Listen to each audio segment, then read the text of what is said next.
The stick around message on your Spectrum cable box isn't an error, but a status indicator during updates, reboots, or server syncing. It appears while your box is downloading firmware, refreshing settings, or connecting to Spectrum's network.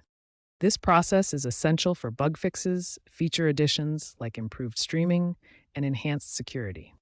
Common causes include software updates, automatic or manual reboots to clear cache, and unstable cable connections. Patience is key, as the message typically resolves within 5 to 10 minutes. Persistently seeing this message indicates an underlying problem that needs attention. If the message persists beyond 10 minutes, start with a power cycle. Unplug the box for 30 seconds, then plug it back in to force a clean reboot. Next, check all connections.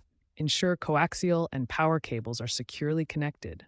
Weak signals from loose cables or splitters can cause delays. Use the Spectrum app to check for manual updates or remotely reset the box. For advanced fixes, perform a factory reset by holding the power button for 10 seconds. Or contact Spectrum support at 1-800-892-4357 for a signal test.